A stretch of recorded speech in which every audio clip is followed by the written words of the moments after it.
शुरू करते हैं। आज उस एक अध्याय का ललिता भाई वाचन। जय जिनेंद्र। ललिता भाभी जी छोटों को आशीर्वाद जरूर दीजिएगा।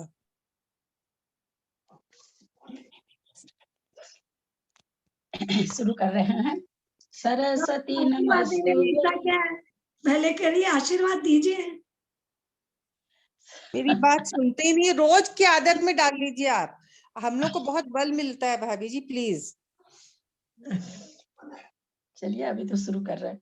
सरस्वती नमस्ते। अब देख लीजिए, आपको बार-बार विकल्प रहेगा मन में। नहीं, और आप दुभात करते हैं, मतलब किसी को ज्यादा चाहते हो तो उनको सब बोलते हो, छोटों को कम चाहते हो तो कुछ नहीं बोलते उनके लिए। दुभात मत तो कीजिए। मैंने किसी को प्रणाम भी नहीं बोला है, शुरू करने दीजिए।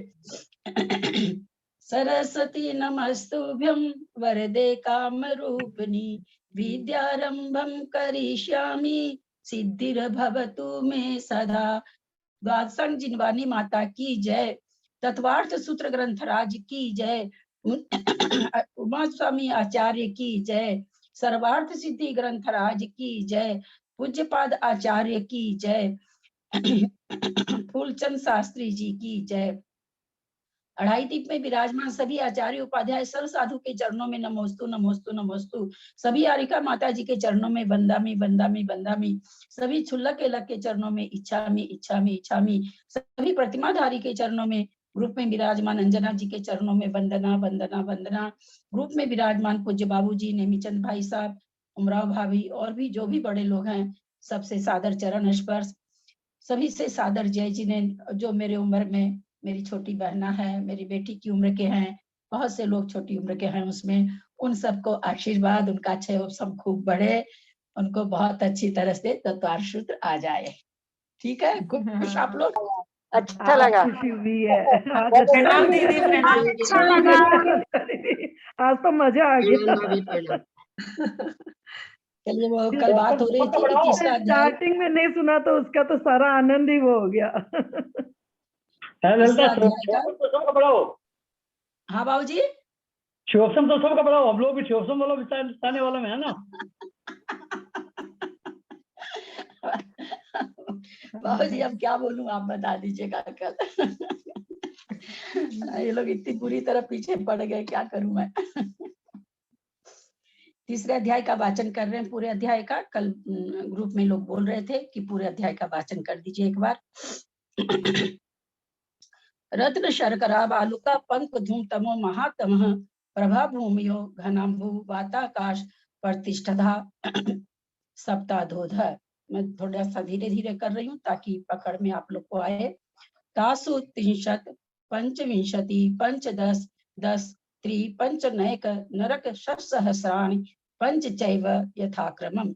नारका नित्याशुभतरलेश्या परिणाम देह वेदना विक्रिया परस्परो दीरित दुःखः संक्लिष्टासुरो दीरित दुःखाश्च प्राक् चतुर्थ्याः तेष्वेक त्रि सप्त दश सप्तदश द्वाविंशति त्रयस्त्रिंशत् सागरोपमा सत्त्वानां परास्थितिः। जम्बूद्वीप लवणोदादयः शुभ नामानो द्वीप समुद्रः द्विर्द्विर्विष्कम्भः पूर्व पूर्व परिक्षेपिनो वलया कीर्तयः तन्मध्ये मेरु नाभिर्वृत्तो योजन शतसहस्र विस्कम्भो जम्बूद्वीपः।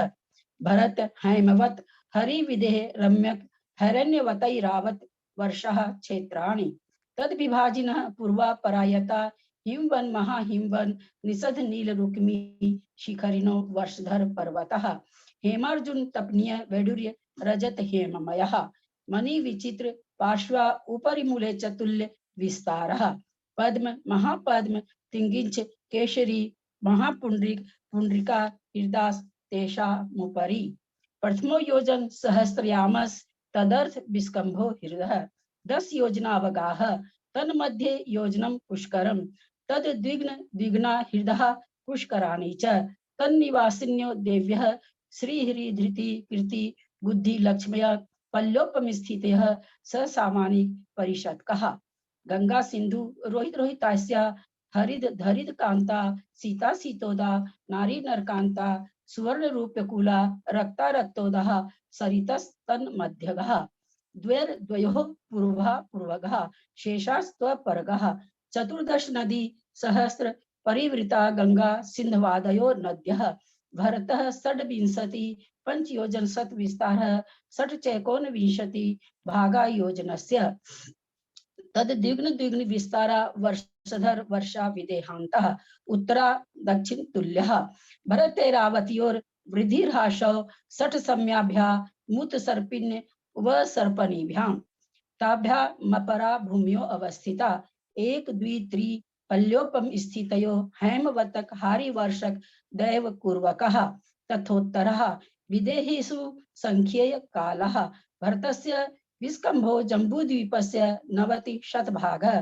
द्विर्धातकी खंडे पुष्करार्धे च प्रांग मानुसोत्तरान् मनुष्यः आर्या मलेच्छाश्च भरतैरावत विदेह कर्म भूमियो नत्र कुरुतर अन्यत्र देव कुरुतर मुहूर्ते त्रियग योनि जाच इति तत्वार सूत्रे तृतीयो अध्यायः। आंटी एक बार 20 नंबर का सूत्र आंटी 27 नंबर का बोलो ना एक बार।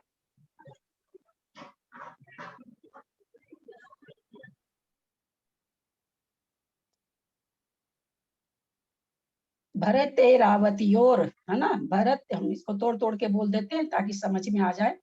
भरतैरावत्योर वृद्धिराशौ षट् सम्याभ्या मुत सर्पिण्य व सर्पणीभ्याम। एक बार 25 वाला वापस बोलिए ना, तद्विगुण वाला। 25 तद द्विग्न द्विग्न विस्तारा वर्षधर वर्षा विदेहांतः। इसमें तद द्विद द्विद कहाँ से निकल रहा है ललिता जी, समझ नहीं आ रहा। तद द्विगुण द्वि तद अलग लिखा हुआ, द में व मिला हुआ तो द्व हो गया, द में छोटी की मात्रा है तो द्विग्न हो गया। तद द्विग्न द्विग्न 2 बार द्विग्न द्विग्न। भाभी आप कौन सा किताब खोल रखे हैं, कहीं गलती तो नहीं है उसमें? यही वाली है। गुटका लेके बैठा करिए, सिकरी लाल जी भाई सब छपाए थे, भैया जी लोग की है, वो एकदम सही है उसमें। दीदी 20 नंबर का भी थोड़ा मेरे कंफ्यूज है। 20 नंबर का 20 नंबर हाँ बहुत धीरे धीरे बोल रही हूँ, ध्यान दीजिए। गंगा सिंधु, आपको ऐसे बोलना नहीं है। गंगा सिंधु रोहित द रोहित रोहितास्या रोहित रोहितास्या हरिद द बोलना है। हरिद फिर ध बोलना है, त थ द ध बोलना है। हरिद धरी कांता सीता सीतोदा, उसके बाद तक कुछ नहीं है। नारी नरकांता सुवर्ण रूप्य कूला रक्ता रक्तोदह सरितस, इधर लाना है, सरितस तन मध्यगः। दीदी ये हरित धरी कांता है ना, लेकिन इसका ऐसे नदी का नाम है हरित और हरिकांता। नदी का वैसे ओरिजिनल में नाम हरिकांता है ना। हाँ तो हरिकांता है ना, तो ह का ध बन गया है। तो हम जब सूत्र का उच्चारण कर रहे हैं तो उसमें जो है वही उच्चारण करना है। जब हम संधि विच्छेद करके करेंगे तब वहां पर हरिकांता लिखेंगे। हाँ है क्या उसमें संधि विच्छेद करेंगे तो ह का ध बन गया है। और यहाँ पर शब्द फिर हरित भी नहीं रह जाएगा, फिर रहेगा हरित। हरित में हलंत हो जाएगा, हरित प्लस हरिकांता हो जाएगा। दीदी 21 नंबर में द जो है हलंत वाला, उसको दवयो बोलेंगे ना। आधा द को व के साथ जोड़ के बोलना पड़ेगा ना। द्व होगा, द्व बोलेंगे इसमें, आधा देखो द्व द्वयोर द्वयोर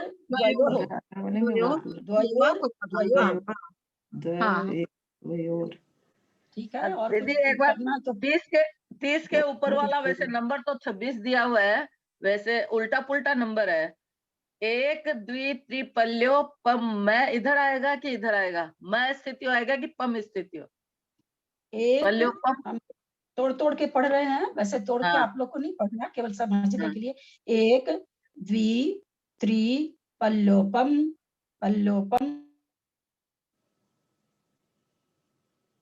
पल्लोपम अपने में पूर्ण है, तो पल्लोपम कीतयो हैमवतक हारिवर्षक दैव पूर्वकः। और कोई शंका? हाँ ठीक है दीदी। चले आगे चले, अब अपने मुकाम पर चले। हम लोग उमा स्वामी जी के द्वारा रचा हुआ तत्वार सूत्र, जो कि हमारे जैन गीता कहलाती है। अच्छा, इसको जैन गीता क्यों कहते हैं? जरूरी है कि हम अन्य मत का लेके गीता बोले? बताइए। तो ये एकदम जनरल नॉलेज का क्वेश्चन है, कोई ऐसा नहीं। इसको क्या जरूरत, हम जैन गीता क्यों बोले? क्या वो अपने किसी शास्त्र को, वैष्णव धर्म अपने किसी शास्त्र को बोल देते हैं क्या कि ये तो धवला जी है? बोल देते हैं क्या? बोलते नहीं है। हम फिर जैन गीता क्यों बोलते हैं? दीदी पढ़ा हुआ याद आ रहा है दीदी गीता में, हाँ गीता को शाद्वाद मैंने अपने जैन में मैंने कहीं पढ़ा है, अभी एग्जैक्ट हमको ध्यान याद है। गीता मैंने जैन गीता का मतलब शाद्वाद वाणी के साथ में अपने आगम को लिखा गया है। मैंने मेरे को जहां तक पढ़ा हुआ याद आ रहा है, जब मैंने डिफरेंस किया तो मुझको यही याद आया कि जैन गीता का मतलब शाद्वाद वाणी मैंने उस नए से अपना सारा आगम लिखा हुआ है। नहीं नहीं नहीं नहीं, वो तो दीदी मैं बताऊं, मेरा सोचने का है तो एक मिनट मंजू, उसमें तो 11वें अध्याय में, चूंकि आप लोग नहीं पढ़े हैं इसलिए आप लोग नहीं जानते, 11वें अध्याय में श्री कृष्ण जी ने जितनी उत्तम वस्तुएं हैं सबको बता दिया। मनुष्यों में मनुष्य, क्या नाम, ये मैं हूँ, उत्तर मनु मैं हूँ, ये क्या, हाथी में रावत हाथी हूँ, घोड़ा में, हमको अभी याद नहीं आ रहा। 11वें अध्याय में तो जितनी वस्तुएं, उसकी जो टॉप वस्तु है उसमें सब में श्री कृष्ण वहां पर कह रहे हैं, उसमें मैं हूँ, उसमें ये मैं हूँ, उसमें ये मैं हूँ। तो वो अपने जैन में तो चल ही नहीं सकता। हाँ बोलिए मंजू जी, अब क्या बोल रहे हैं आप? जैसे महाभारत का पूरा सार गीता में है, तो उसकी पूरा का हाँ, इसका कोई ऐसा शास्त्र में नहीं है, पर मेरा जो छयोसम कहता है गीता इसलिए कह दिया गया क्योंकि क्या है कि एक छोटी सी संख्या समझ के चलते हैं। हम लोग 10 करोड़ अजैन हैं, है ना, हिंदू हैं, और उसमें हम लोग मुश्किल से 5 लाख हैं, समझ लीजिए। हम तो बहुत छोटे में बोलती है, 10 करोड़ बोलती है, तो 10 करोड़ गीता को जान रहे हैं, है ना। तो इसलिए ये महत्व करने के लिए भैया, अब हमारा जो तत्वार सूत्र है वो गीता की तरह के है, जिस तरह से आपको, क्योंकि उससे बहुत लोगों का परिचय है और उसके प्रति अधिकतम लोगों की श्रद्धा है, तो हम उसी वैसी ही श्रद्धा बताने के लिए हम अपने आगम को कह दिए कि ये जैन गीता है। वो वैष्णव गीता है या सनातन गीता है, कि हमारी जैन गीता है। इस तरह से, क्योंकि बहुलता से जो चीज चलती है उसको सब कोई जानते हैं, और अन्य मत में भी हो गया, अरे भाई इनके यहाँ भी कोई गीता है हमारे जैसी। तो मेरे समझ में ये होना चाहिए, क्योंकि गीता को शायद ही कोई है जो गीता नहीं, जैन है ना, तत्वार सूत्र तो कई जैन नहीं जानते हैं। कई लोगों के मुंह से मैंने बीच में सुना था, याद नहीं आ रहा, बोलो तत्वार सूत्र कुछ है क्या? जैन होकर वो तत्वार सूत्र नहीं जान रहे, लेकिन उनको जब ये पूछा गया कि गीता जी जानते हो, वो तो ठीक जान रहे थे, ठीक जान रहे थे, वो गीता जी को ठीक जान रहे थे कि अर्जुन को श्री कृष्ण ने उपदेश दिया है, लेकिन तत्वार सूत्र का, जैन होकर के तत्वार सूत्र नहीं जान रहे थे। तो चूंकि वो सबसे परिचित चीज है, इसलिए परिचित चीज को जल्दी से आदमी बता देता कि ये भी ऐसा ही है। मुझे लगता कि ऐसा होना चाहिए, ये सब कहीं लिखा हुआ नहीं है। गीता को शाब्दिक अर्थ से भी निकाल सकते हैं ना, इसका शाब्दिक अर्थ जो है कि गाई जाए, माने गीता का जो शाब्दिक अर्थ है उसी से भी हो सकता है। तो तत्वार सूत्र गाया नहीं जाता है ना, ये गायकी में नहीं है, गाया नहीं जाता है। मेरे को जहाँ तक गीता का शाब्दिक है ना, जो गाई जाए उसे गीता कहते हैं, ऐसा याद मुझे लग रहा है, पहले का पढ़ा हुआ। यहाँ तत्वार सूत्र गाया नहीं जाता ना, इसलिए उस कारण से तत्वार सूत्र जैन गीता नहीं कर सकते। नहीं होगा क्या, जैसे गीता में हे, गे और उपादेय तीनों का ज्ञान है ना उसमें भी, कि अर्जुन को उपदेश देते हैं तो कि क्या है, क्या उपादेय में तो वहां पर, उपादेय में तो वहां पर युद्ध करा रहे हैं अर्जुन को, और खुद नरक चलेगा युद्ध करवा के, नहीं तो वो जाते क्या? हिसाब से थोड़ी गए हैं वो नरक। तो जो गीता आप जो कह रहे हैं, हे उपादेय और गे होने के चलते, इसलिए भी तत्वार सूत्र को गीता नाम दे दिया। उस पर हम कहते हैं गीता जी में बहुत सारे संदर्भ है, क्योंकि हम तो एक एक सूत्र की, हम तो चूंकि पढ़ाते थे लोगों को, इसलिए मेरे को तो एक एक सूत्र का 6 उपसम है, बहुत सी सारी चीजें जो चलेगी, बहुत सी चीजें जो हमारे भी धर्म में, जब मैंने ये कहा कमल भैया से कि कमल भैया ऐसा क्यों कहते हैं कि मोक्ष अपने में ही है, हम तो गीता जी 10 साल के थे तब पढ़े थे और उसी में मोक्ष जान गए थे। तो कमल भैया ने जो बात कही कि आप ऐसे कहिए कि मोक्ष उसमें हमारे जैन से गया है, उसमें से जैन में नहीं आया है। उन्होंने जो उस समय ये बताई कि नहीं, हम लोगों को क्या, बहुत सारी गीता की बातें जो हमारे जैन में भी बताई जाती है, सात्विक क्या कहते हैं उसको, राजसी, तामसी और सात्विक, तो ये चीज हमारे यहाँ ये चीजें इस नाम से नहीं प्रचलित है, लेकिन उसी का मिलता जुलता सारा रूप है। शरीर 5 बताया गया है, यहाँ अपने यहाँ तो शरीर 5 बताया है, वहां भी शरीर 5 है, लेकिन वहां नाम कुछ और दे दिया गया, सूक्ष्म शरीर, स्थूल शरीर ऐसे करके बताए हैं, उसके भेद करके बता दिए हैं 5। तो बहुत सारी चीजें हैं जो जैनागम से मिलती हुई है।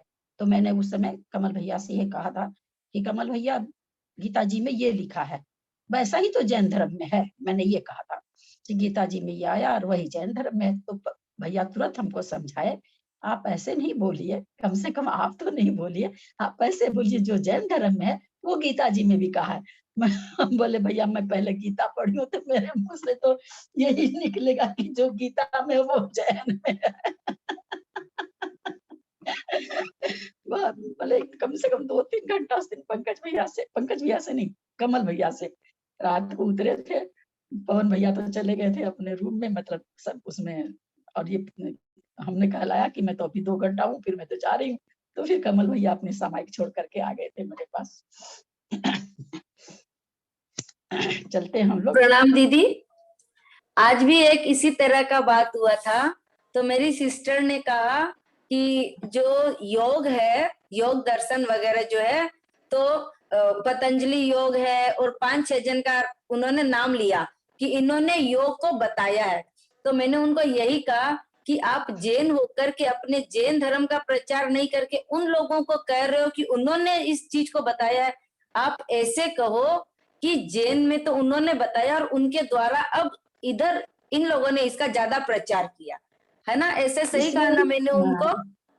मैं बताऊं आपको, इसमें गलती किसकी, ईमानदारी से बताओ, गलती आपकी बहन या जिसके बारे में आप कह रहे हैं उसकी, या किसकी गलती? आप लोग बताइए तो किसकी गलती? उसका ये कहना था कि मैं जहां समझ गई, तुम्हारी बात समझ गई अनीता, मैं तुम्हारी बात समझ गई। अब मैं ये केवल पूछना चाह रही हूँ, तुम्हारी बहन जो ऐसी, जो भी तुम जिसका नाम ली, मैंने ध्यान नहीं दिया, वो जो बोली, तो उसमें जो ये बोल रही, उसमें गलती किसकी है? जैन धर्म पढ़ा नहीं। जैन धर्म पढ़ा नहीं, जैन धर्म पढ़ाया नहीं गया। योगा पढ़ाया गया रामदेव जी के द्वारा, पतंजलि के द्वारा। हम लोग को संस्कृत की व्याकरण पढ़ाई गई पतंजलि के द्वारा। यहाँ की जो क्या कहते हैं जैनेन्द्र व्याकरण या कोर्स में है ही नहीं। अब हम लोग तो अपने लोग बचपन में तो स्कूल में पढ़ के आएंगे, स्कूल में जैनियों ने परिश्रम करके अपनी व्याकरण ही नहीं डलवाई। तो गलती किसकी है? जैन समाज की। कुछ किया अपने धर्म को बढ़ाने के लिए? सिकुड़ता जा रहा, धर्म सिकुड़ता जा रहा। खाली ये कर दिया भैया, ये ऐसे करो, रात में नहीं खाओ, ये चीज नहीं खाओ, ठीक है वो चीज है, लेकिन पहले कम से कम धर्म को फैलाते तो सही। फैलता तो लोग अपने आप छोड़ देते, आलू खाना अपने आप रात में खाना छोड़ देते। आप किसी को एक बैग थोपो, जब वो एकदम सारी गहराई से बात जानेगा कि रात में खाने में क्या है, आलू खा, तो आपको बोलना ही नहीं पड़ेगा। तो कमी तो हमारे में है ना कि हमने जैन धर्म, मैं तो चलो बचपन से वैष्णव थी, तो मैं तो पढ़ती वही गीता ही पढ़ती, मैं जैन कहाँ से पढ़ती। मैंने तो जैन धर्म जब से अपनाया, पूरी मेरे गीता जी याद थी, मैंने छोड़ दिया उसको पढ़ना, पाठ करना छोड़ दिया। 700 श्लोक ऐसे धड़ल्ले से मैं बोलती थी, तो एकदम सारे श्लोक को भूल गई मैं, पूरा का पूरा। मैं कि नहीं, मैं अब अनुमत को पढ़ूंगी नहीं। तो सभी में अगाढ़ श्रद्धा नहीं आ जाती ना। मेरा कोई होनहार होगा पिछले जन्म का, मेरे में कौन सा आ जाता, कुछ ऐसा होगा कर्म बदला हुआ। तो हम लोगों ने जैन धर्म को फैलाया ही नहीं।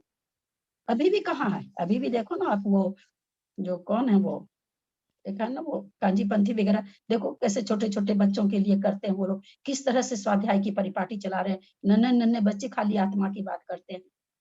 कहाँ है अपने में? ना हम 10 लोगों को अपने पैसे, जिनके पास सामर्थ्य है कि चलो हम 10 लोगों को ले जाके महाराज का दर्शन कराएं, ये नहीं जा पाते हैं, इनसे वहां आहार दिलाएं, है ही नहीं। कहीं आहार देने खड़े हो जाते हैं ना, तो जो बेचारे देने में कमजोर रहते हैं उनको सब ठेल देते हैं और ठेल देते हैं पीछे। किसी के मन में ये आना था कि चलो ये कमजोर, तो पहले इनसे दिलवा तो दे ना। हमने तो नहीं देखा, ऐसे नहीं कि सभी नहीं करते होंगे, कोई लोग करते भी होंगे, पर हम है ही नहीं, अपने दिगंबर जन में है ही नहीं, कोई उपाय नहीं है, कुछ भी उपाय नहीं। कॉम्प्लेक्स में रहती हूँ ना, वो ओसवाल कॉम्प्लेक्स है, तो नीचे है ना शाम को 6 से 7 सब बच्चों की क्लासेस लगती है, पूरे बनाए हुए हैं रूम, अपार्टमेंट वालों के ही क्लासेस के लिए पूरे रूम बनाए हुए हैं। ओसवाल जैन की पूरी क्लासेस चलती है, छोटे 3 साल के बच्चों से लेके 15 साल तक की, 20 साल तक की लड़कियां जितना पढ़ाई करती है। रोज उनके एग्जाम होते हैं, रोज उनके कंपटीशन होते हैं, प्राइज डिस्ट्रीब्यूशन होता है। मैं जा के देखती हूँ, मेरे को इतना वो लगता है कि अपन लोगों में तो ये होता ही नहीं है। नहीं, अब हमको ये बताइए, जो भी लोग ये कर रहे हैं, क्या उनका समय नहीं लग रहा है? लग तो रहा ही है। अब हमारे पास तो समय नहीं है। आज हम पार्टी में जा रहे हैं, हमारी तो फ्रेंड्स के इस बार 6 ठो शादी है, हमको इन्हीं सबसे फुर्सत नहीं है कहाँ? हम लोग कहाँ कर रहे हैं? कुछ कर ही नहीं रहे, नहीं कर रहे हैं। और ना अपनी जैन स्कूल ऐसी बनी है कि अपने ही बच्चे नहीं पढ़ते उनमें। अपनी जैन स्कूलें भी जहाँ बनी है, जिस सिटी में भी, तो कोई उस गत की नहीं बनी कि अपन अपने बच्चे, जो बनाने वाले हैं उनके बच्चे ही नहीं पढ़ते हैं कोई उसमें, उस स्टैंडर्ड की बनी बनाया नहीं गया ना, ऐसा थोड़ी कि नहीं पढ़ते, उसको गत का बनाया जाता, आधुनिक शिक्षा के साथ मेल करके बनाया जाता। अपने धर्म का एक पेपर रखा जाता, बाकी आधुनिक शिक्षा रखी जाती, तो सबके बच्चे चले जाते।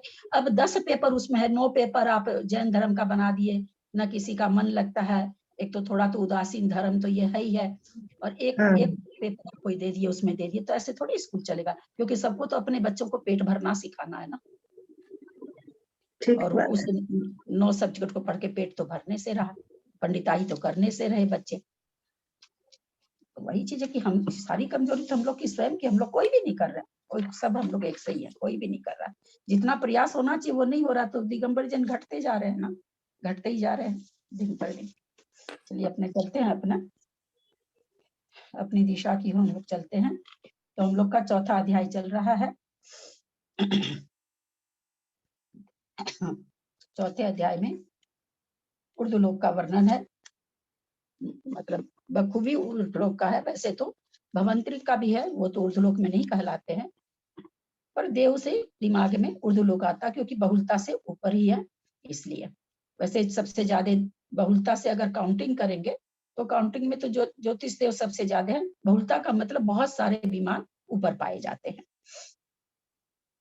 ऊपर ऊपर ऊपर ऊपर विशुद्धि बढ़ती हुई, इसलिए इसको उर्दू लोक का वर्णन कह सकते हैं। देवास चतुर्निकायः आदित्यस्तिषु पीतान्तलेश्यः दशाष्ट पंच द्वादश विकल्पः कल्पोपन पर्यन्तः इंद्र सामानिक त्रयस्त्रिंश पारिषादात्मरक्ष लोकपालानिक परिकीर्णकाभियोग्य किल विशिकाश्चैकशः त्रयस्त्रिंश लोकपाल वर्ज्या व्यंतर ज्योतिष्कः पूर्वयोर द्वि इंद्रः काय प्रविचारा आ ऐशानाथ शेषः स्पर्श रूप शब्द मनः प्रविचारः परे प्रविचारः भवनवासिनो असुरनाग विद्युत अच्छा यही होगा ना।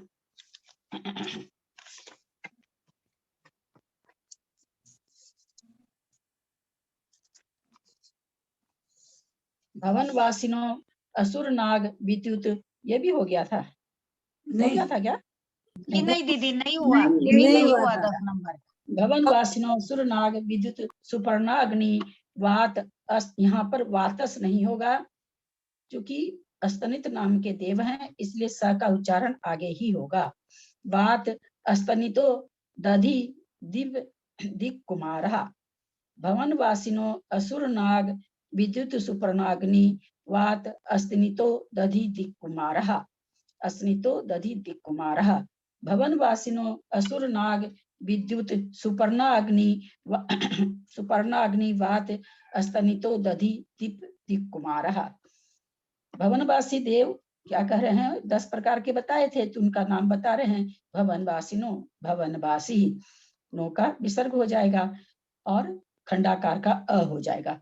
भवनवासिनः प्लस असुर, असुर नाग, विद्युत, सुपर्ण, अग्नि, वात, स्तनतिद, उदधि, द्वीप और दिक। इसमें क्या कह रहे हैं, इसमें जो कुमाराश आया अंत में वो सब में लगा लीजिए। लास्ट में दे दिया उन्होंने, नहीं तो सूत्र बहुत बड़ा हो जाता, सब में लेना है तो लास्ट में दे दिया। अंतःवाची है, अंतःवाची होने से बीच के जितने भी हैं सब में लग जाएगा।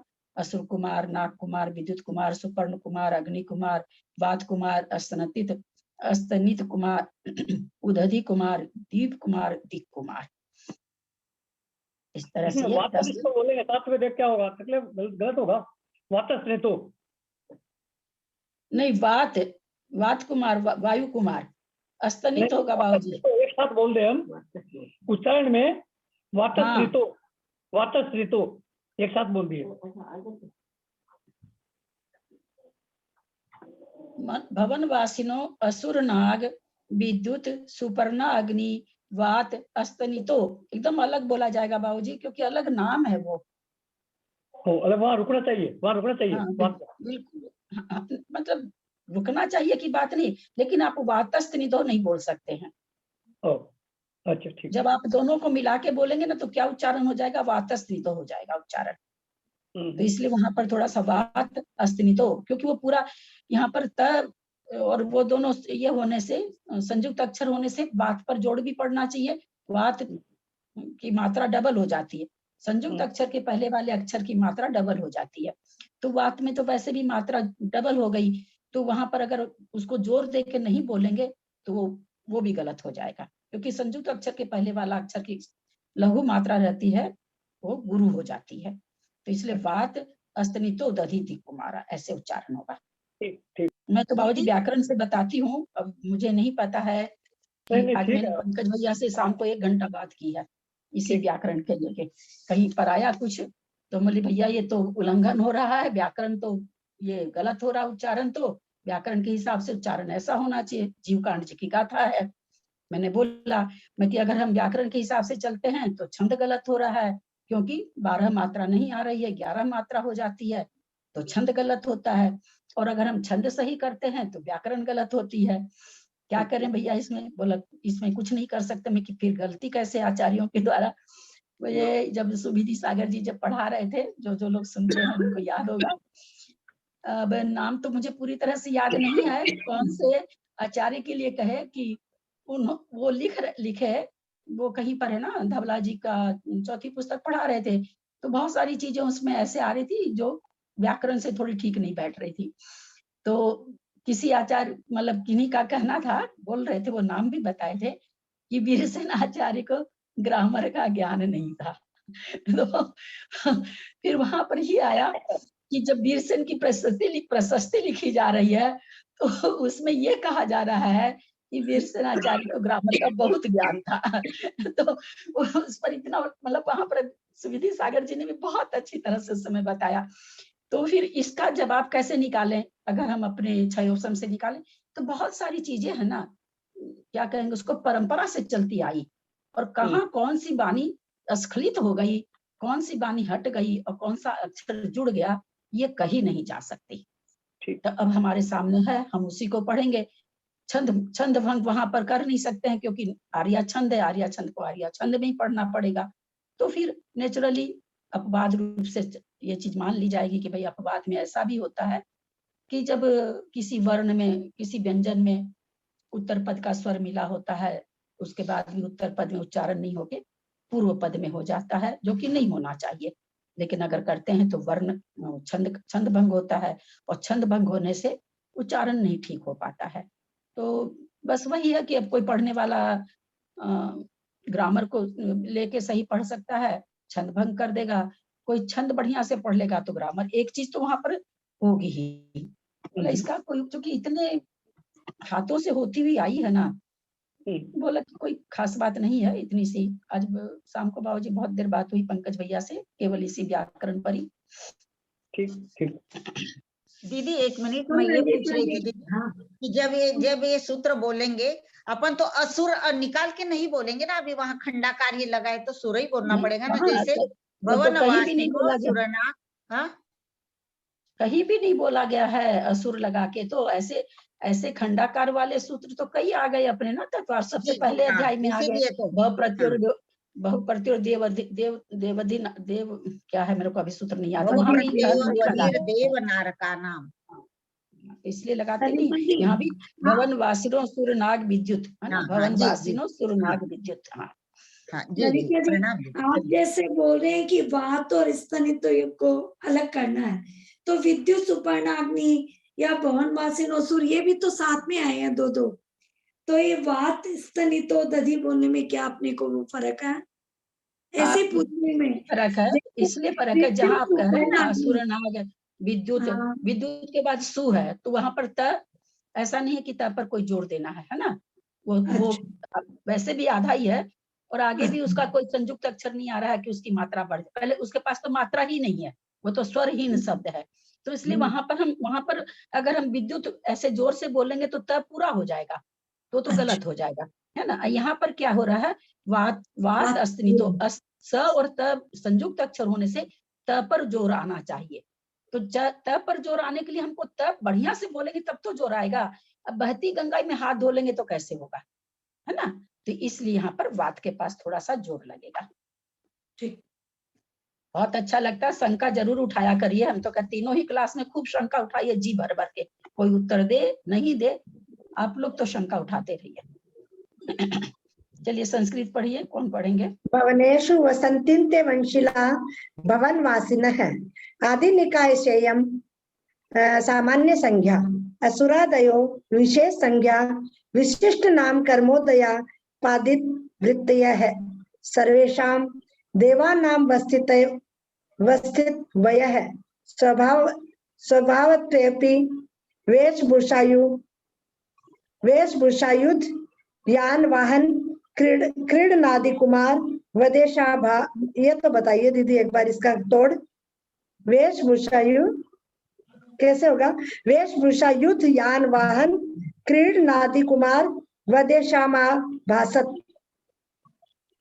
इति भवनवासिषु कुमार व्यपदेशो रूढ़ः स प्रत्येकं परिसमाप्यते असुर कुमारा इत्येवमादि क्व तेषां भवनात्मिति च उच्यते। रत्नप्रभायाः पंकबहुल भागे सुरकुमाराणां भवनानि खर पृथ्वी भागे उपर्यदश्च एकैक योजन सहस्रं वर्जयित्वा शेषनवानां कुमाराणामावासः। द्वितीय निकायस्य 10 प्रकार के हैं। असुर कुमार, नाग कुमार, विद्युत कुमार, सुपर्ण कुमार, अग्नि कुमार, बात कुमार, स्तनित कुमार, उदधि कुमार, द्वीप कुमार, दिक् कुमार। जिनका स्वभाव भवनों में निवास करना है वे भवनवासी कहे जाते हैं। प्रथम निकाय की यह सामान्य संज्ञा है तथा असुरादिक विशेष संज्ञाएं हैं जो विशिष्ट नामकरण के उदय से प्राप्त होती है। कहते हैं यहाँ पर हमने क्या कहा कि भवनवासी 10 प्रकार के होते हैं, तो जो भवनवासी हमने नाम दिया वो क्यों नाम दिया? क्योंकि भवनों में ये होते, जैसे ऊपर के देवों को विमानवासी क्यों कहा जाता? वो विमानों में रहते हैं। भवन और विमान में क्या अंतर होगा?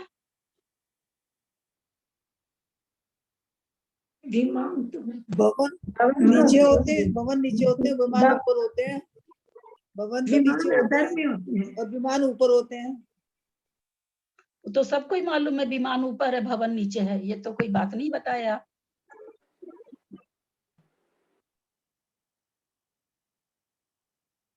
विमान तो कल्पवासी जब उनकी होते हैं ना, 16 स्वर्ग वालों के होते हैं, इनके भी विमान तो होते ही हैं। हाँ दीदी, विमान घर में रहते हैं ना, बड़े पे रहते हैं, मकान टाइप होते हैं, महल टाइप।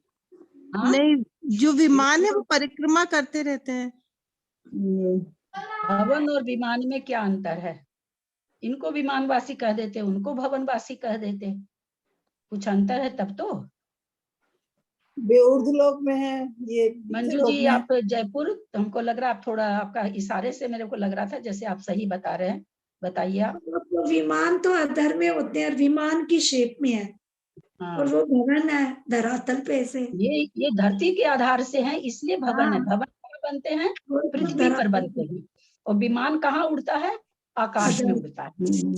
तो वो आकाश में निराधार है, इसलिए उनका नाम विमान है। ये पृथ्वी पर लगे हुए हैं, पृथ्वी पर सतह पर है, इसलिए इनका नाम भवन है।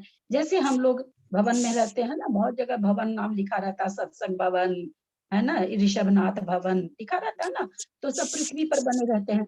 लेकिन जो विमान उड़ता है वो कहाँ उड़ता है? आकाश में उड़ता है। तो इसलिए यही अंतर है भवन कहने में और विमान कहने में। भवन का मतलब हो गया कि वे पृथ्वी पर रहने वाले हैं, विमान कहने का मतलब वो आकाश में निराधार रहने वाले हैं। चलिए, बहुत मंजू जी का उत्तर बहुत अच्छा था। इस हाथ से इशारा कर रही थी तब मैं समझ गई थी कि इनको आ गया है समझ में। जिनका स्वभाव भवनों में निवास करना है वे भवनवासी कहे जाते हैं। प्रथम निकाय की यह सामान्य संज्ञा है। भवनवासी तो सामान्य संज्ञा क्या होगी कि सबके सब जो 10 प्रकार के सभी के सब भवन में ही रहते हैं, सबके भवन बने हुए हैं। और ये असुर नाग ये विशेष संज्ञा क्या है तो आगे बता रहे हैं। असुर आदि की विशेष संज्ञाएं जो विशिष्ट नामकर्म के उदय से होती है। ये नामकर्म है, जो असुर कुमार है जो असुरों के जैसे करे, नाग के जैसे, इस तरह से इनके नामकर्म के कारण ही इनकी ये संज्ञाएं होती है। यद्यपि इन सब देवों का वय और स्वभाव अवस्थित है।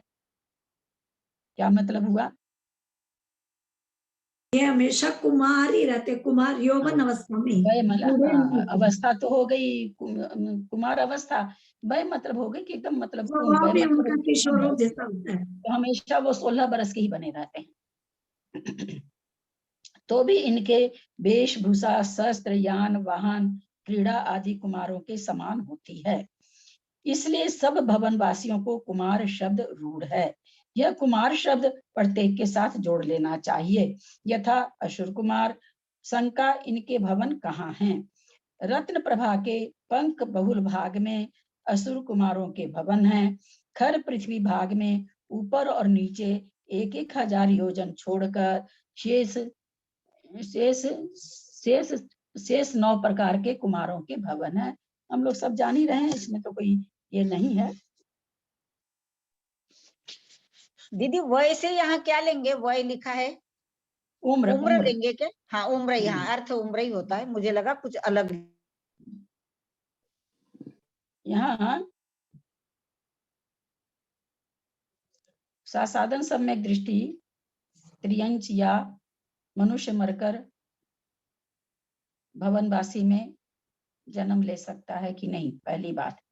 दूसरी बात, क्योंकि एक इंद्रिय बनता है तो कहाँ तक जाएगा? नीचे। इसलिए मैं पूछ रही हूँ, चूंकि स्पर्शन में बहुत बार आया है, कि आप लोग को थोड़ा सा इसमें भी दे देंगे। उसकी घुट्टी थोड़ी है, इसकी घुट्टी तो उसमें पिलाई जाती है, उसकी घुट्टी इसमें नहीं पिलाई जाती है, तो थोड़ा थोड़ा आप लोग को और अच्छा होता जाएगा। याद आ रहा है किसी को? किसी को भी याद नहीं आ रहा तो 16 स्वर्ग तक क्या पूछा दीदी? एक बार वापस क्वेश्चन पूछिए। संख्या अनुयोग द्वार में सासाधन गुण स्थान के लिए आया था कि सासाधन सम्यक दृष्टि कहाँ तक मारणांतिक समुद्घात कर सकता है। उसी में आया था कि यद्यपि भवनवासी में जन्म लेता है फिर भी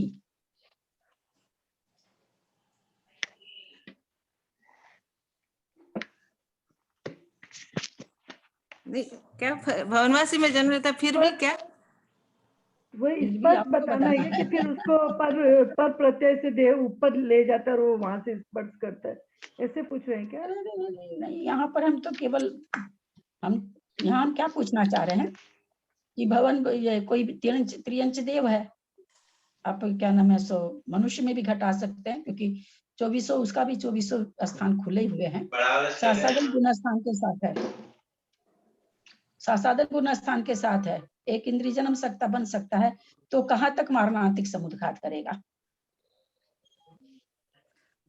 सातों नरक में पृथ्वी है, सातों नरक में पृथ्वी है क्या? 1,000 योजन नीचे तक नहीं, नरक में नहीं करेगा। हाँ नरक में नहीं करेगा। चित्रा पृथ्वी से नीचे 1,000 योजन। हाँ, चित्रा पृथ्वी के नीचे 1,000 योजन तक करेगा। वहां पर ये आया था यद्यपि भवनवासी में जन्म ले सकते हैं, तो 1,000 नीचे का योजन का छोड़ के भवनवासी में भी कर सकता है। परंतु अगर सामान्य से कोई बोले कि भाई सासाधन सम्यक दृष्टि मारणांतिक समुद्घात कहाँ तक कर सकता है एक इंद्रिय में, चूंकि नरकों की पृथ्वियों में सासादन सम्यक दृष्टि सासादन के साथ नहीं प्रवेश करता है, तो नरक में नारकी नहीं बनता है, नहीं, नरक भूमि में प्रवेश नहीं करता है ना, नारकी तो बनेगा ही नहीं, लेकिन ऐसा नहीं होगा कि वहां जाके एक इंद्रिय बन जाए, क्योंकि वो भी पृथ्वी है, पृथ्वी का एक जीव है, बन सकता है, वहां पर नहीं बनता है। अब दूसरा सूत्र लेते हैं, द्वितीय निकाय से सामान्य विशेष संज्ञा अवधारणार्थ भाग व्यंतरा किन्नर किम पुरुष महोरग गंधर्व यक्ष राक्षस भूत पिशाचः। व्यंतरः किन्नर किम पुरुष महोरग गंधर्व यक्ष राक्षस भूत पिशाचः। व्यंतरः किन्नर किम पुरुष महोरग गंधर्व यक्ष राक्षस भूत पिशाचः। भवनवासी सबसे पहला किन्नर गलत नहीं दिया हुआ है क्या? किन्नर गलत लिखा हुआ ना, यहाँ गलत प्रिंट हुआ है। की छोटा की पे बिंदी कहाँ होती है? दो न होते हैं किन्नर। तो जब उसको है ना हम दो न भी लिख सकते हैं और बिंदी भी लिख सकते हैं, दोनों चीज कर सकते हैं। उसी तरह आगे बिंदी भी दे सकते हैं, म भी लिख सकते हैं, किम पुरुष। उसका नाम भी तो ऐसे ही लिखते हैं, मंजू में बिंदी भी लगा सकते हैं और मंजू में आधा न भी लगाते हैं। वो तो पता है हमें। मंजू में क्या लगेगा बीच में? कभी नहीं देखा। कभी हम लोग बिंदी लगा देते हैं और कभी न भी लिख देते हैं। हाँ, वो तो पर किन्नर में कभी नहीं हुआ। दो नहीं, एक में दो, इसमें मेरी वाली किताब में दो न है। मंजू में क्या लगेगा? मंजू में क्या लगेगा? मंजू में आंटी मंजू में चाचा जाजा इया का इया आएगा, ना नहीं आएगा, इया आएगा, क्योंकि वहां पे मंजू में ज है ना आंटी, तो च पावर का अंतिम अक्षर आएगा। हाँ, यहाँ आएगा, यहाँ मंजू जी साथ बोल रही थी ना आएगा। मंजू अगर लिखने जाएंगे तो नहीं लिखते, नहीं लिखते। आधा न और जू होता है मंजू।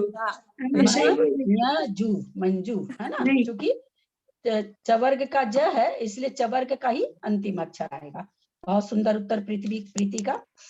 तो दीदी एक नाम में भी संधि विच्छेद थोड़ी हो जाएगा? हाँ, एक नाम में भी संधि विच्छेद हो जाएगा क्या? नाम तो पूरा है ना। नहीं तो संधि विच्छेद कहाँ कर रहे हैं आप? छह वर्ग क्या बोल रहे हो ना, क्या बोल रहे हो? ये अच्छा, तो आप संबंध कैसे लिखेंगे बताइए?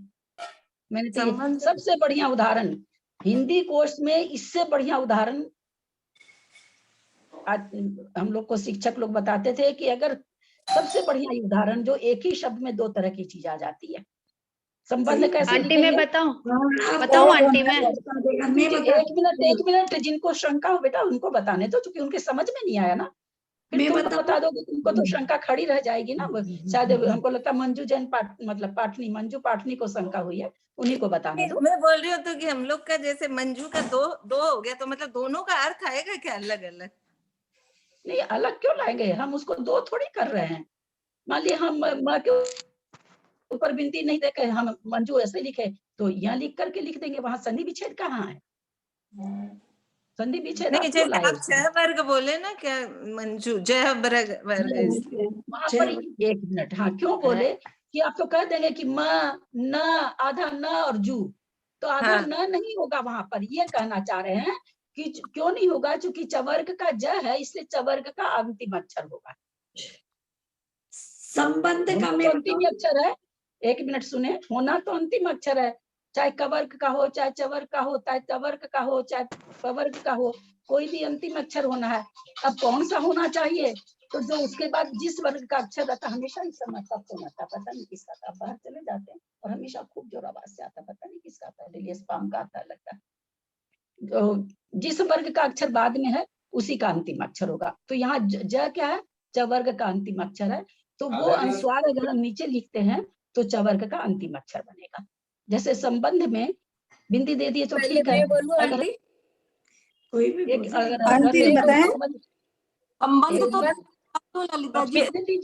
मिनट दीदी, एक मिनट सबको मैं पहले भी कहती हूँ, क्योंकि जब मैं समझाती रहूं तो नहीं बोला करिए बीच में, सारा गच पच कर लोग समझ ही नहीं पा रहे हैं।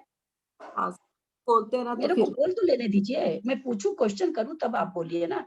अब संबंध है, स के ऊपर बिंदी ब, फिर ब के बगल में बिंदी, फिर ढ, तो अब संबंध जब हम विस्तार से लिखते हैं तो क्या लिखते हैं, स आधा म, क्योंकि आगे प वर्ग का ब है तो म लिखते हैं, उसके आगे त वर्ग का ध है तो म के आगे न लिखते हैं। जब संबंध को विस्तार से लिखते हैं तो स आधा म, फिर ब, फिर आधा न, फिर ध, और बिंदी तो दोनों की बिंदी आ जाती है। यही व्याकरण का नियम है कि जो जिस वर्ग का अक्षर रहेगा उसके पहले अगर बिंदी है तो वो बिंदी उसी वर्ग का 5वां अक्षर बनता है। लेकिन मंजू में तो कभी नहीं हुआ ये, हम लोग बचपन से याद नहीं लिखे हैं। हाँ तो छोड़िए ना, तो बहुत अपन सारी लिखे तो बिना समझे लिखे ना मंजू। हाँ वही तो बोल रही हूँ मैं कि अब ऐसा कभी है, मतलब ऐसा है अपन जब समझा नहीं तो इसमें व्याकरण की क्या हाँ। गलती है, अपनी गलती है। हाँ वही तो। नहीं, व्याकरण की गलती नहीं, मोबाइल में यह है ही नहीं तो अब बोलिए अब बच्चे कैसे सीखेंगे? अब के बच्चों को तो हिंदी भी नहीं आती ढंग से, है ही नहीं, यह है ही नहीं। मेरे पहले वाले मोबाइल में था, अभी जो ये मोबाइल है इसमें यह है ही नहीं। अंग का तो फिर भी एक जगह बिंदी देके है, यह तो है ही नहीं। अब बच्चे, अभी के बच्चे तो हिंदी भी नहीं जानते, आपको बताया तो आप समझ तो गए, अभी के बच्चे तो समझेंगे भी नहीं क्योंकि उन्होंने तो देखा ही नहीं। तो क्या किया जाएगा, ऐसे ही है। इसकी मतलब इसके लिए कितना निकल रहा साहित्य अपने जैन समाज के तरफ से भी, कि किस तरह से धज्जियां उड़ा दी गई हिंदी की। यह मतलब जो शब्द जहां होना चाहिए लोग लिखते ही नहीं, यह हटा दिए। फिर एक तो अण है, अण की जगह लोग न लिख देते हैं। ये इन पर लेख लिखे जा रहे हैं बड़े बड़े मतलब साहित्यकारों के द्वारा, बड़े बड़े लेख आ रहे हैं इसके ऊपर कि किस तरह से हिंदी को खत्म किया जा रहा है। हाँ, फिर तो दीदी इंग्लिश की स्पेलिंग ही गलत हो जाएगी, MAN लिखते हैं ना, MANJU लिखते हैं, तो फिर यदि अंग लिखना पड़े तो G और लगेगा।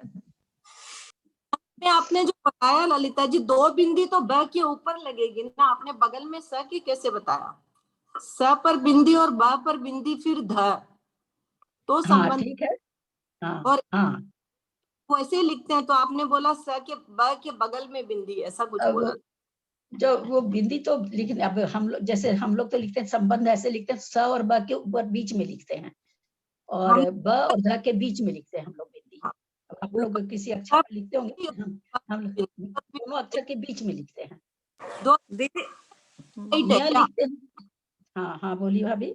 ये राइट है क्या, स के ऊपर में भी बिंदी और ब के ऊपर में बिंदी की बगल में बिंदी? अब अभी जो हिंदी साहित्य हो गया ना, उसमें तो आप कुछ भी लिख दीजिए सब चलेगा, सोचना ही नहीं है। अब लास्ट वाले अक्षर पर जो बिंदी आएगी वो लास्ट वाले अक्षर के अंत में आएगी। अब बीच वाली बिंदी जो जिस तरह की हिंदी आजकल पढ़ाई जा रही है, कोई मतलब नहीं है, कैसे भी लिख दो, बस डाल दो, हो गया। तो पहले से लिख रहे थे हम लोग स पर बिंदी और ब पर बिंदी फिर ध, तो संबंध ये रॉन्ग हुआ क्या? बगल वाला बिंदी सही हुआ? स पर बिंदी लिखने से क्या होगा, उस म का अक्षर स के पहले आना चाहिए। अब आएगा कहाँ पर, स के बाद आएगा, तो स और ब के बीच में हम लोग तो लिखते हैं, और ब और ध के बीच में लिखते हैं। एक तो आधा जो ठीक था वो स पूरा, आधा म, फिर ब, फिर आधा न, फिर ध, एक तो ऐसे, और एक वो यही है, पहली बार ही यही सुना। और कुछ नहीं है। ये सबसे बढ़िया उदाहरण ही साहित्य में इसी का आता है, संबंध का ही। दीदी गंध में बीच में ही बिंदी है इसमें, मोहरंग गंध, इसमें किन्नर किम पुरुष मोहरंग गंध है ना, ये गंध, इसमें बीच में ही तो बिंदी है इस सूत्र में, 11वें नंबर के सूत्र में। हाँ दीदी एक बात बोलूं? हाँ बोलिए ना। मैं बोल रही हूँ कि आज तक मैं ये सोचती थी कि ये बिंदी कभी न बनती है, कभी म बनती है, जैसे संज्ञा है तो संज्ञा में बिंदी और कुछ बनती है, तो मैं सोचती बिंदी का अलग अलग मीनिंग क्यों होता है। आज पता चला कि बिंदी है ना पीछे वाले वर्ग से मिलके बनती। सच्ची दीदी आपको यही सोचा था हमने भी, पहले नहर में ही सोचा हुआ था खाली। हाँ न और मैं, पर संज्ञा में भी तो बिंदी होती है, बिंदिया कई जगह आती है, तो आज तक नहीं पता था, आज पहली बार पता चला। अंगा होगा उसमें, क्योंकि संज्ञा ग है उसमें, तो उसमें क्या उसको कहेंगे, अंगा होगा, अंगा। अगर तोड़ के लिखे वाले हमको बिंदी नहीं देना है तो स अंग क ख ग अंगा जो होता है, एक बार हमने तो ये भी बात हुई थी कि अंगा होता ही नहीं है, फिर हाँ मैंने हम लोग तो 12 डा खड़ी, बोलते हैं क फिर ख 12 ग खड़ी घ मैंने ढ। नहीं का फिर मैंने का 12 खड़ी भेजी ना, एक मिनट फिर मैंने 12 खड़ी भेजी। आप लोगों को विश्वास दिलाने के लिए मेरे को कितनी मेहनत करनी पड़ती है, आप लोगों को मेरे को प्रमाण देना पड़ता है। लेकिन ललिता जी हम लोगों को पढ़ाया ही गया वैसा ही है, क ख ग घ ढ पढ़े हम लोग हमेशा ही। ना ना ना, आप टीचर को आप मत गलत मंजू ठहराइए। जी से, सरिता से, सबसे कुछ हम लोग पढ़े ही वैसे हैं। पढ़ाई पढ़े हम लोग क ख ग घ अंगा। बापूजी लड़ा हम लोग तो अंग ही पढ़े भाई। अभी ये कौन बोला क समय ख हो ग गया, घ आज तो काम बापूजी हुआ ही नहीं। ये ना पढ़ाया। अंग ही पड़े। ऐसे ही है, चलिए ठीक है। कुछ हमारी भी गलतियां रहती होगी, कुछ टीचर भी मान लीजिए वैसे ही पढ़ के आए हैं तो वैसा ही पढ़ाएंगे, क्या नहीं करेंगे। हमारी वर्णमाला में लिखियो आप अभी वैसा ही रहता था, बुक्स में भी।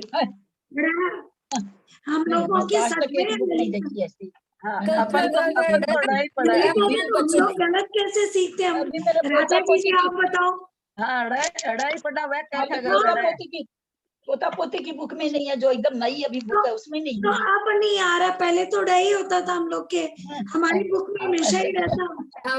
नहीं छोड़िए लगता इस बात बिंदी हमारे डा के नीचे बिंदी रहती थी और अंदर में डा के बाद में बिंदी रहती है, और हम लोगों के डा के नीचे बिंदी रहती थी। हम तो डा ही बोलते थे अपन उसको।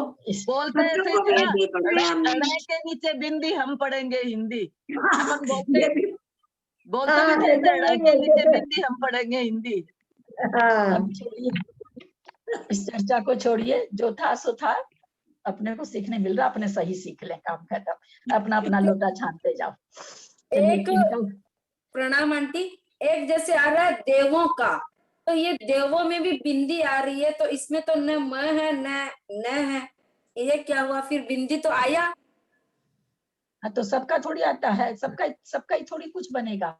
हाँ, देवों नहीं का ऊपर वो के ऊपर है ना। हाँ। अब इसका देवों का इसलिए देव हो गया। मान लो देव नहीं रहता, देव रहता और बिंदी रहता, बिंदी रह सकता ना देव के ऊपर भी, तो देवम उच्चारण होता ना, तो देवम उच्चारण होता वहां देवम होता बहुवचन के तब ऊपर देवम।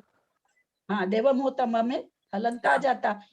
अब बाकी पूर्णमती माता जी के हिसाब से आगे का तुम बोल रही हो, तो उनके हिसाब से क ख ग घ अंग होता, देवंग देवंग देवांग हाँ, देव वो वगैरह अंग तो बोलते हैं पूरा। हाँ, उनके हिसाब से देवंग वो होता। अंग बोलते हैं, मैं नहीं बोलते। हाँ तो आगे के अक्षर के हिसाब से लेते हैं, जिस वर्ग का है उसी वर्ग का जैसे संबंध में हमने बताया ना, तो संबंध तो एक शब्द है, एक शब्द में तो वही नियम ही होता है, एकांत से होता है। लेकिन शब्द के अंत में जो बिंदी है, हम लोगों ने आज तक नहीं पढ़ी कि माँ के अलावा कुछ और बनता है, हम लोगों ने नहीं पढ़ी। माता जी बोलते हैं। अब इसका उस समय बहुत छानबीन की। हाँ आपने ये व्यंजन वर्ग भेजा था ना, हिंदी और अंग्रेजी वाला, इसमें तो क ख ग घ ड़ लिखा हुआ है। अंग है, अंग देखिए उसका इंग्लिश देखिए, इंग्लिश उसका इंग्लिश इसलिए मैंने इंग्लिश का भेजा। ANG कुछ ऐसे है, अंग है वो, GH है उसमें तो, इंग्लिश वाले में तो। ललिता जी टाइम हो गया, 7:55 हो गए। हाँ मैं बोल ही रही हूँ, तब तक कोई कुछ बोल रहे हैं, कोई कुछ। हाँ कौन 2 लोग बाकी थे ना आज उच्चारण करने वाले थे। दीदी एक और है, जैसे मनोरंजन, रंजन, तो रंजन लिखते हैं ना, तो आधा नहीं होता उसमें भी। तो आप लिखते हैं, 1 मिनट, आप लिखते हैं इसलिए वो सही थोड़ी हो जाएगा। नहीं हाँ वही तो बोले, हम लोग गलती बदल लिखते हैं, वो भी गलती होगा एक तरह से। रंजन नहीं लिखना चाहिए। तो अब थोड़ी बदल, ये सब अपवाद में थोड़ी आ जाएंगे। अभी 1 मिनट मैंने भी अपवाद का एक हिस्सा सुनाया आप लोग को कि पंकज भैया से बात होती, ये अपवाद थोड़ी कह देंगे आप कि आप गलती लिख दीजिए, फिर लिख दीजिए कि हाँ अपवाद है यहाँ पर तो न हो जाता, ऐसा नहीं चलेगा ना। व्याकरण का जो नियम है, बाकी तो ये कालांतर में हिंदी एकदम खत्म होती जा रही, क्या उपाय, कोई उपाय नहीं है इसका, कुछ भी उपाय नहीं है। चलिए कि इनका उच्चारण करने का करिए, भाई बहुत लेट हो गया। मैं बोल रही हूँ राजमती। हाँ बोलिए। औपसमीक्षायिकौ भावो भावो मिश्च जीवस्य स्वतत् मौदयिक पारिणामिकौ च द्विनवाष्टादशेक विंशति त्रिभेदा यथा कर्मम सम्यक् चारित्रे ज्ञान दर्शन दान लाभ भोगो भोग विरियाणि च ज्ञानाज्ञान दर्शन लब्धश्च चतुस् त्रि पंच भेदा भेदा सम्यक् चारित्र सैमाश्च गति कसाय लिंग मिथ्या दर्शना ज्ञाना संहिता सिद्ध लेस्यास चतुस् तै कई कई क षड भेदा जीव भव्या भव्यत्वानि च उपयोगो लक्षणम स दिवि विदोष्ट चतुर्भेदा संसारिणो मुक्ताश्च स च समनस्का मनस्का संसारिणस्त्रस स्थावरा पृथ्वी वप तेजो वायु वनस्पतया स्थावरा द्वि इंद्रियादयस त्रषा पंचेन्द्रियाणि द्विविधानि निवृत्त्युपकरणे दर्वेन्द्रियम लब्धुपयोगौ भावेन्द्रियम स्पर्शन रसन घ्राण चक्षु श्रोत्राणि स्पर्श रस गंध वर्ण शब्दास्तदर्था सुत मनीन्द्रियस्य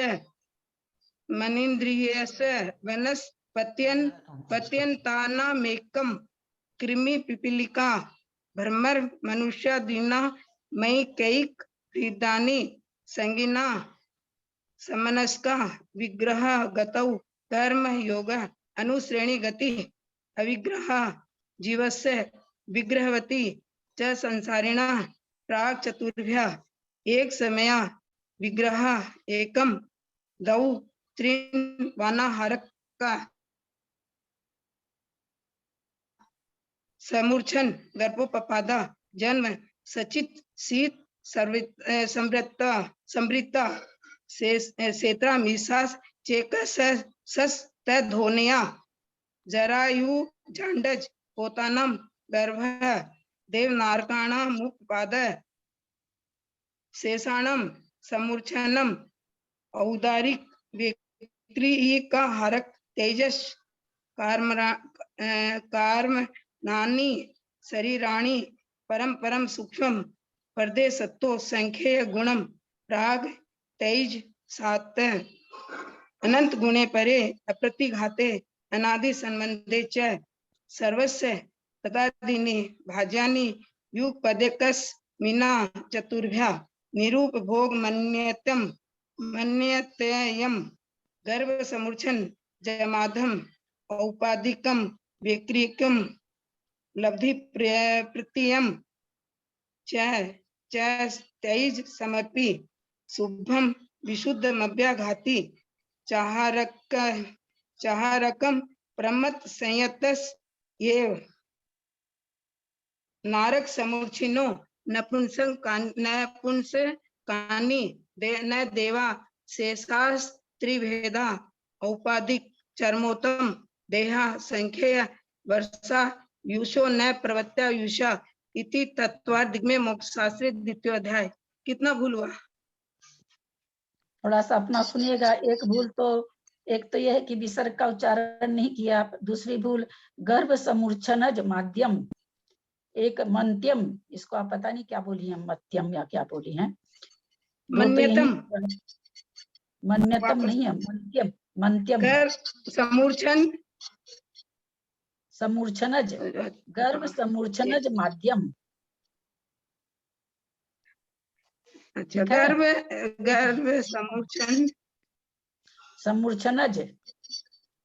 समूर्छनज माध्यम।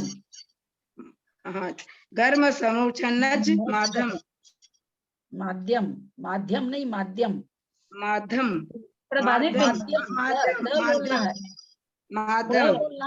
ध नहीं बोलना, माध्यम। हाँ, माध्यम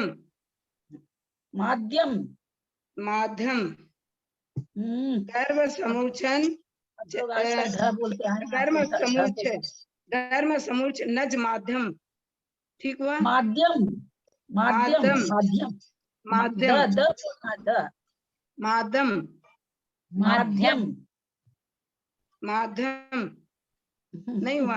आप है ना, आप रिकॉर्डिंग सुनिएगा, अपनी भी सुनिएगा, दूसरे की भी। मध्यम गलत बोले हैं आप, फिर ऊपर है सो ऐसे तो ठीक बोले, यहाँ पर सेमा सेमा सच ऐसे बोल गए हैं, और भी इसी तरह का कहीं पर। विसर्ग तो खैर बहुत ही कम आपने बोला है, तो है थोड़ा सा। आप अपना रिकॉर्डिंग आप लोग की सबकी, इसीलिए मैं कर दे रही हूँ, स्वयं सुनिएगा और किताब ध्यान नहीं होने निरूपभोग मन्यतम, मन्यतम होगा ना? मंत्यम मंत्यम मंत्यम, हाँ ये उच्चारण गलती हो गई। निरूपभोग मंत्यम कर्म संस्थान माध्यम माध्यम। कौन है, कोई है क्या? अब आंटी जी हमें मैं बोल रही हूँ, पढ़िए, बोलिए। औपसमिक छाइको भावो मिश्रश्च जीवस्य स्वतत्व मोदैक पारिणामिकौ च द्विनवष्टादशेक विसन्ति त्रिवेदा नवाष्टा है, नवष्टा नहीं है, नवाष्टा। द्विनवाष्टादशेक विसन्ति त्रिवेदा आधे लोग इसको गलती बोलते हैं, विंसति विंसति। हाँ, द्विनवाष्टादशेक विंसति त्रिवेदा यथाक्रमम् सम्यक् चारित्रे ज्ञान दर्शन लाभ भोगोपभोग वीर्याणि च ज्ञान दर्शन लब्ध्यश्च त्रि पंच भेदाः सम्यक् चारित्र संयमाश्च गति कषाय लिंग मिथ्या दर्शना ज्ञान संयता सिद्ध लेश्यास चतुस्त्रिये के षट् भेदाः जीव भव्यत्वानि च उपयोगो लक्षणम् स द्विविधोष्ट चतुर्भेदः संसारिणो मुक्ताश्च स मनस्काः संसारिणस्त्रास्तावराः पृथिवीतेजो वायु वनस्पतयः स्थावराः द्वितीन्द्रियादयस्त्रासा पंचेन्द्रियाणि द्विविधानि निवर्त्युपकरणे द्रव्येन्द्रियम् लब्ध्युपयोगो भावेन्द्रियम् स्पर्शन रसन घ्राण चक्षुः श्रोत्राणि स्पर्श रस गंध वर्ण शब्दास्तदत्तः शुद्ध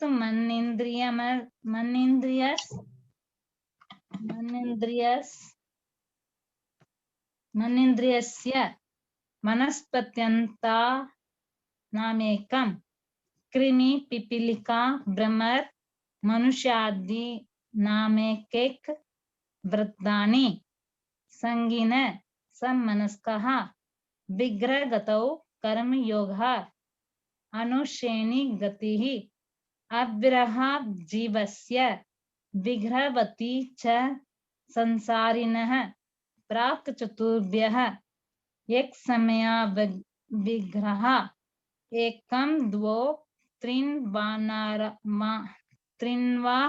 नहारकः समुच्चन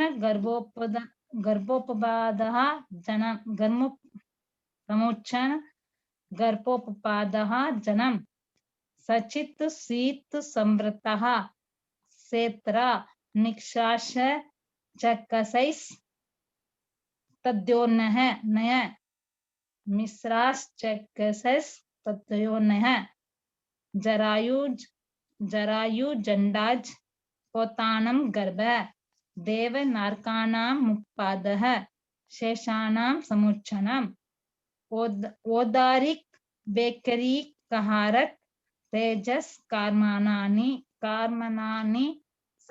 शरीराणि परम सूक्ष्मम् प्रदेशतो संख्यय गुणम प्राक तैजसात् अनंत गुणे परे अप्रतिघाते अनादि संबंधे च सर्वस्य तदानि भाज्यानि युगपते कस्मिन्ना चतुर्भ्यः निरुपभोग मन्त्यम गर्भ समुच्चनज माध्यम ओपादिकम वैक्रिकम लब्धि प्रत्ययम च तैजस्मपि शुभम विशुद्धमव्यागाति चहारकम प्रमत् संयतस्येव नारक समुच्चनो नपुंसकानि न देवः शेषास्त्री वेदः औपादिक चर्मोत्तम तेह संकेय वर्षायुषो न पवर्त्यायुषः इति तत्त्वादिगमे मोक्षशास्त्रे द्वितीय अध्याय। नमो नमः। आप हमेशा पढ़ते हैं का? तत्वार्थ सूत्र पढ़ते थे क्या? नहीं आंटी जी, आपसे ही सीख रहे हैं आंटी जी। लेकिन बहुत अच्छा पकड़े हैं आप। विसर्ग भी बहुत अच्छा बोले हैं, जमाद्यम माध्यम बोले हैं, मंत्यम भी बहुत अच्छा बोले हैं। बहुत ही अच्छा उच्चारण किए आप। जिस हिसाब से पहली बार पढ़ रहे हैं उस हिसाब से बहुत ही अच्छा उच्चारण आपका, बहुत अच्छा। और कोई बचे हैं? ललिता जी मैं पढ़ूं? और कोई बाकी है क्या? पढ़िए। ललिता जी मैं पढ़ूं? हाँ पढ़िए पढ़िए, बाकी है तो पढ़िए, अवश्य पढ़िए। औ समीक्षायकौ भावो मिश्र च जीवस्य सतत्वमौदिक पारिणामिकौ च कौन पढ़ रहे हैं? मुझे तो हाँ? यही नहीं पता चल रहा कौन पढ़ रहे हैं। नाम तो आपका आया नहीं, फोटो आपकी आई नहीं, मुझे तो पता ही नहीं चल रहा कौन पढ़ रहा है। इंदिरा जैन में। आपसे लिंक नहीं अच्छा। ली मैं, मतलब दूसरा जानती हूँ मैं आपको अच्छा से। हाँ नहीं जानते, देखा हुआ तो मेरा भी इंदिरा जैन। नाम आपसे लिंक नहीं लिया हुआ है मेरा, आपसे नहीं जुड़ी अच्छा। हूँ। ऐसे दूसरों से लिंक लेके मैं सुनती हूँ वैसे आपका। अच्छा चलिए हाँ बोलिए। अब समीक्षायकौ भावो मिश्र च जीवस्य सतत्व मौदयिक पारिणामिकौ च द्विनवाष्टा दशैकविंशति त्रिभेदा यथा कर्मम सम्यक् चारित्रे ज्ञान दर्शन दान लाभ भोगोपभोग वीर्याणि च ज्ञान दर्शन लब्धेयश्च चतुस्त्रि पंचवेदा सम्यक् चारित्र शैमा शैमाश्च गति कसाय लिंग मिथ्या दर्शना ज्ञाना संता सिद्ध लेशास चतुस्त्री कई कई क षड् वेदा जीव भव्या भव्यत्वानि च उपयोगो लक्षणम शय दिवि विधोष्ट चतुर्भेदा संसारिणो मुक्ताश्च समनस्का मनस्का संसारिण त्रस्थावरा पृथ्वी आप तेजो तालव्य क्यों सा उच्चारण कर रही हैं? दंत स को संसारिनो क्यों बोल रही है? संसारिनो है ना, तालव्य बोल रही हैं आप। संसारिनो, संसारिनो नहीं बोलना है, संसारिनो। संसारिण त्रस्थावरा पृथ्वी तेजो वायु वनस्पत्या स्थावरा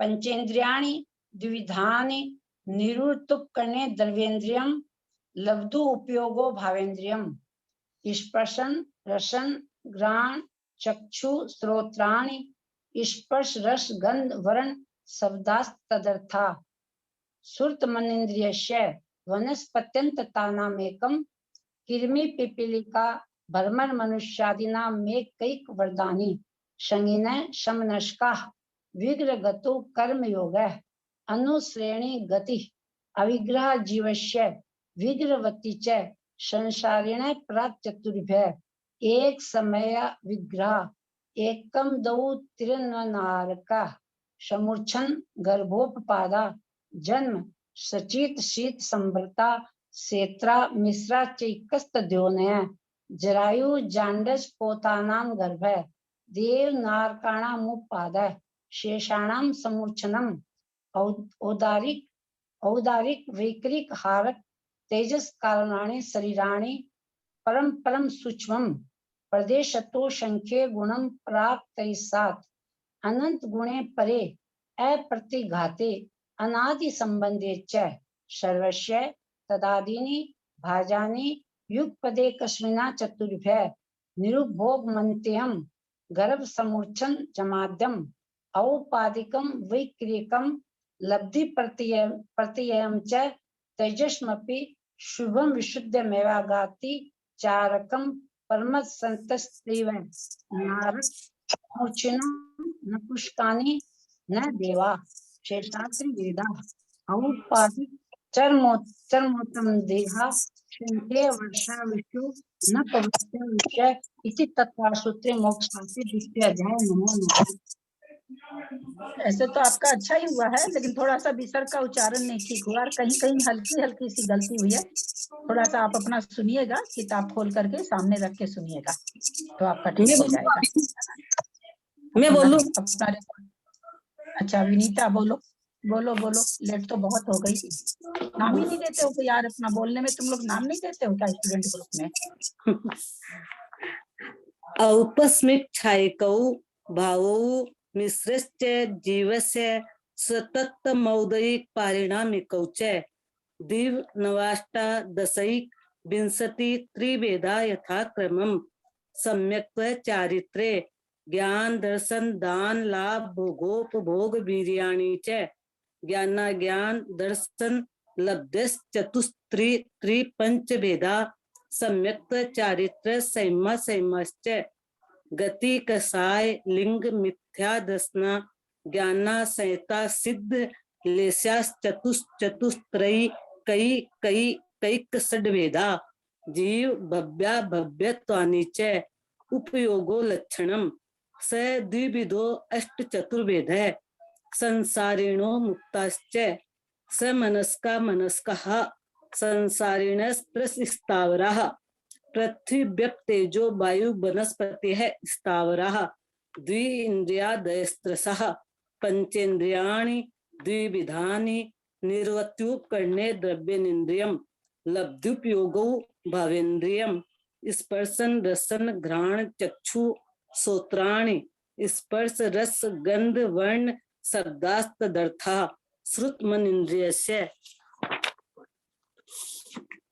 वनस्पत्यंतानामेकं क्रमी पिपीलिका भ्रमर मनुष्यादीना में कैक वृद्धानि संगिनः समनस्कः विग्रह गतौ कर्म योगः अनुश्रेणी गतिः अविग्रह जीवस्य विग्रहवती च संसारिण प्राक चतुर्भ्य एक समया विग्रह एकम दौ त्रिन्वाना हारकः समुच्छं गर्भोपपादा जन्म सचित शीत संवृतः क्षेत्रा मिश्राश्चैकस्तद्योनय जरायुजांडज पोतानां गर्भः देव नारकाणाम उपादः शेषाणाम समूर्छनम औदारिक वैक्रियक आहारक तेजस कर्मणानि शरीराणि परम परम सूक्ष्मम प्रदेशतो संख्ये गुणम प्राक तैच सात अनंत गुणे परे अप्रतिघाते अनादि संबंधे च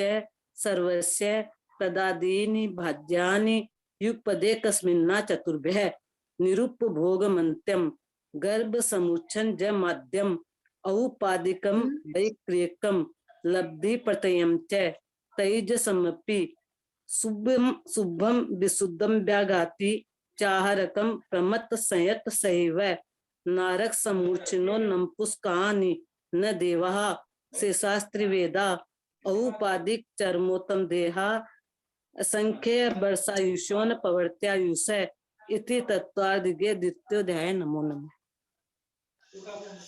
किन गलती इन्होंने की है, कौन बताएंगे? किसने ध्यान से सुना?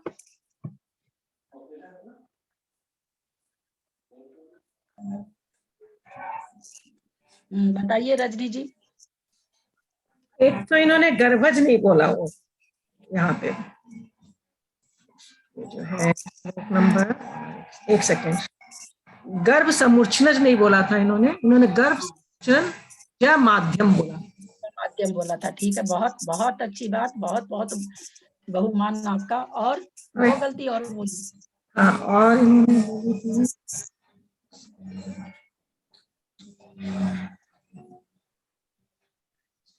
उषा यार, गलती तो देख ही सकती हो, बैठी खाली चुपचाप बैठी रहती हो, मौन ले लेती हो क्या? अब गलती तो पकड़नी चाहिए ना कम से कम। अच्छा है तुम्हारा उच्चारण, जिनका उच्चारण अच्छा उनको तो गलती समझ में आनी चाहिए। विनीता, एक तो उन्होंने बताया है ना समूर्छनज होना चाहिए, तुम समूर्छन जमात्यम बोली थी, समूर्छन समूर्छनज माध्यम होगा, है ना? कौन सा नंबर? ये 45 नंबर, 45 नंबर, 45 नंबर में तुम समूर्छन जमात्यम बोली थी, समूर्छनज माध्यम। एक गलती ये थी, एक गलती 36 नंबर के सूत्र में वेक्रियक बोली थी, वे क्रिया का है, आकार छोड़ दी थी। एक गलती स्रोत्राणी बोली थी, स्रो है वो सो नहीं है, स्र शब्द है ना, श्री बोलते हैं ना। कौन सा नंबर? 19वां सूत्र, स्रोत्राणी, प्रसन्न घ्राण चक्षु स्रोत्राणी होगा, तुम स्रोत्राणी समझ में आ जाएगा तुमको, स्रोत्राणी। ठीक है, अच्छा बोला, बहुत अच्छा। सबका हो गया ना, तो कल तीसरा अध्याय से जैसे है नाम लिखे हुए वैसे वैसे करेंगे। कुसुम जी हो सकता नहीं आए तो उसके बाद वाले लोग बोल लें, क्योंकि आज वो बम्बई गई हैं तो पता नहीं ज्वाइन करेंगी कि नहीं। तो जैसे जैसे वो सरिता पाटनी जी नहीं बोलेंगी क्या? है क्या? है कि चली गई? नहीं है। और कोई है क्या? कोई बोलने वाले बच्चे हैं क्या? सरला भाभी इस टाइम पे क्लास लेती है 8 बजे बाद में। कौन? सरला भाभी भक्तामर जी का क्लास लेते हैं 8 बजे के बाद में। तो मैं सरला जी का तो कब की बोल दी, जो अच्छे बोलने वाले लोग का पहले हो गया था, उनका नाम नहीं लिया मैंने। आप बोले ना सरला पाटनी का, वो तब बोल रही हूँ। सरला नहीं बोली, सरला नहीं बोली, सरिता बोली। सरला निकल गया क्या मुझसे? नहीं सरिता ही बोली। आप सरिता बोले थे क्या? सरिता बोली थी मैं। हाँ, अच्छा, मेरे को ध्यान रहा था। कोई बात नहीं। चलिए क्लास का एंड करते हैं, कल तीसरा अध्याय शुरू होगा। क्लास के बीच में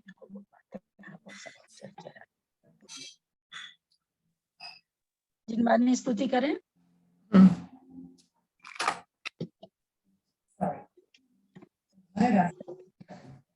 हम ये कर रहे हैं ऐसा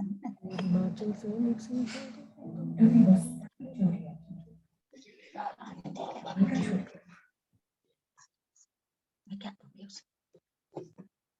क्या जरूरत है?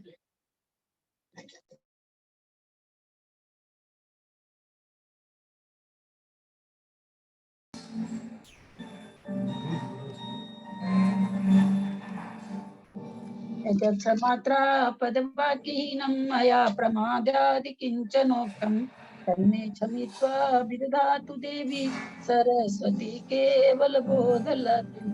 बोधि समाधि परिणाम शुद्धि आत्मोपलब्धि शिव सौख्य सिद्धि चिंतामणि चिंतित वस्तु दाने त्वं वन्दमानस्य ममास्तु देवी। जावानी के ज्ञान ते कालो सुवानी हे जिनवानी भारती तो ही जपन दिन रहे, जो तेरा शरणा गए सो पावे सुख चैन। देव भजु अनंत को गुरु से हो निर्ग्रंथ, दया धर्म पालन सदा यही मोक्ष का पंथ। दासन जिनवानी माता जय। 9 बार नमोकार।